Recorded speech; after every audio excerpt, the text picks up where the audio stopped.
Muralismo mexicano. El muralismo fue un movimiento artístico que surgió en México en la década de 1920. Los artistas que participaron en él intentaron plasmar su visión sobre la identidad nacional y la situación social y política del país. El muralismo se distinguió por tener un fin educativo que pretendía difundir parte de la cultura y vida mexicana a un público masivo, por lo que la mayoría de las obras se realizaron en las paredes de edificios públicos. Se trata de un movimiento inspirado por un propósito: construir una identidad nacional para aglutinar a los diferentes sectores de la sociedad mexicana, dadas las profundas desigualdades sociales de la época, especialmente educativas y culturales. El presidente Álvaro Obregón nombró a José Vasconcelos como secretario de Educación Pública.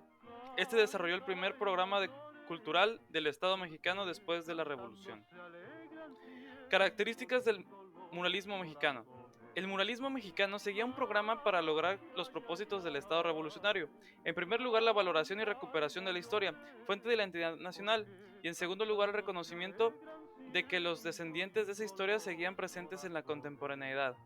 Esto se daría no solo en los temas y valores, sino en una estética muy particular. Monumentalidad.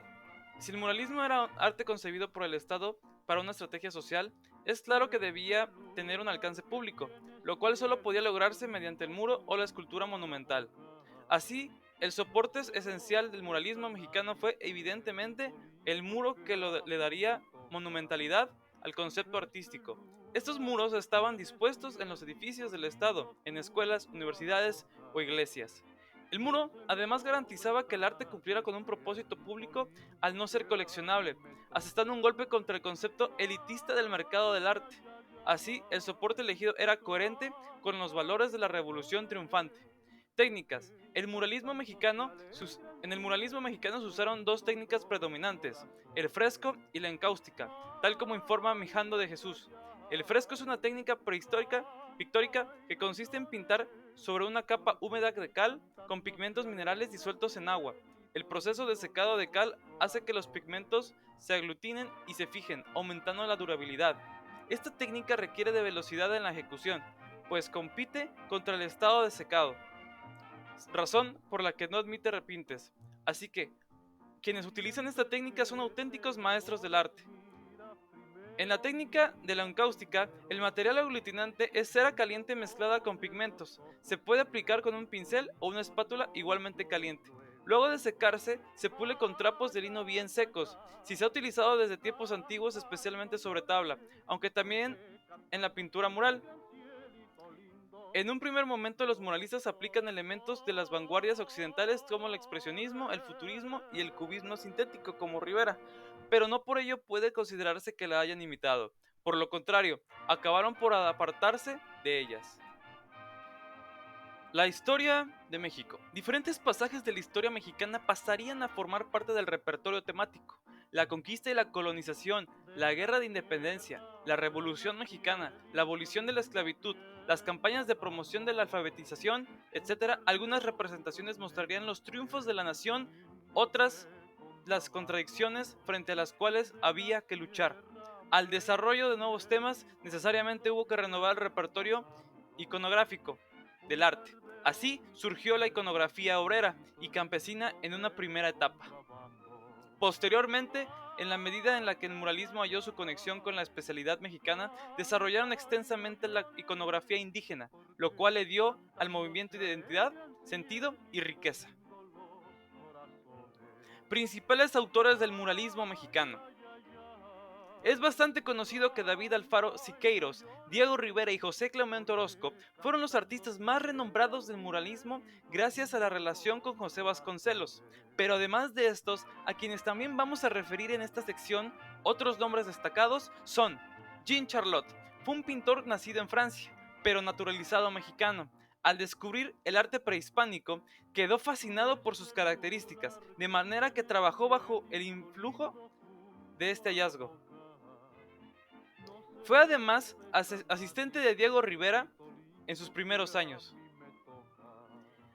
Ramón Alba de la Canal, pintor e ilustrador, estudió en la Academia de San Carlos, al igual que varios muralistas.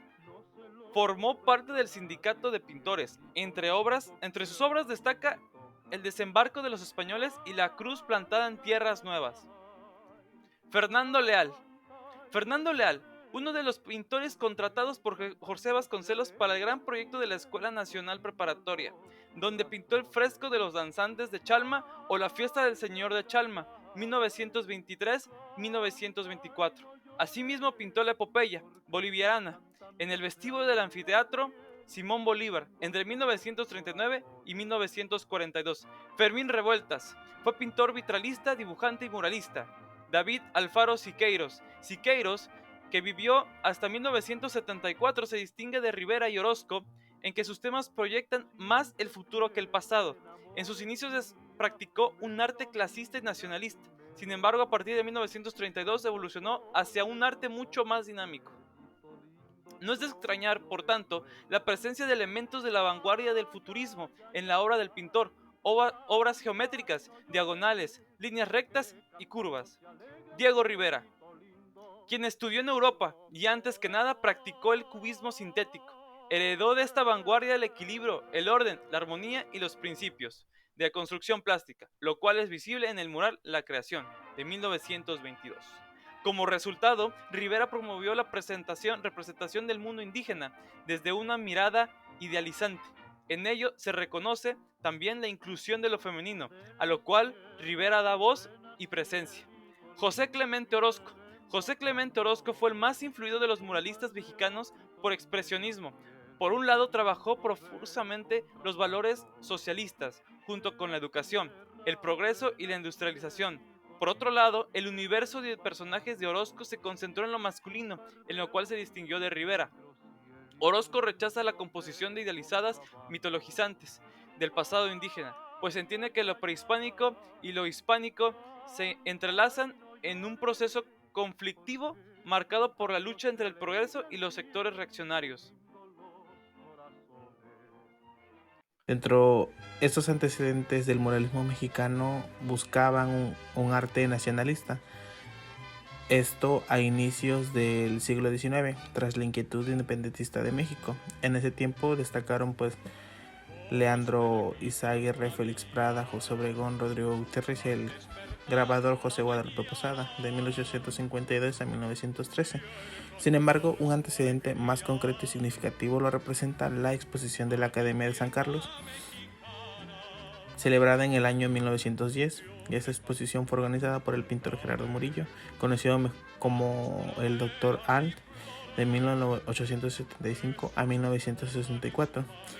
La exposición tiene un propósito que responde con una propuesta nacionalista a la exposición de pintura española patrocinada por Porfirio Díaz para conmemorar la lucha de México por su independencia del colonialismo español.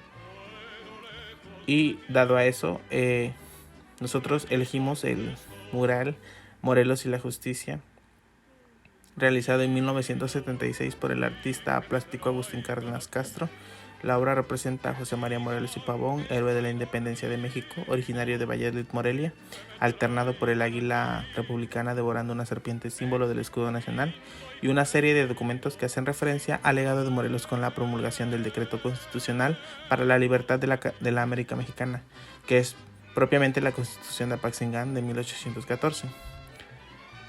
Agustín Cárdenas Castro nació en la comunidad de Pantamán, municipio de Tangancícuaro, el 3 de octubre de 1936. Creador michoacano prolífico en el ámbito de la música y las artes plásticas. Él ganó un concurso en 1974 para elegir el escudo oficial del estado de Michoacán. Fallece en la ciudad de Morelia el 25 de octubre del 2016.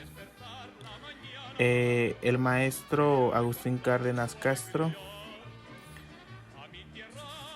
se le autorizó en 1975 la realización del mural en el Palacio de Justicia por el licenciado Jorge Mendoza Álvarez, y el 28 de septiembre de 1976 el mural Morelos y la Justicia se inauguró por el presidente de la República Mexicana, en ese entonces el licenciado Luis Echeverría Álvarez.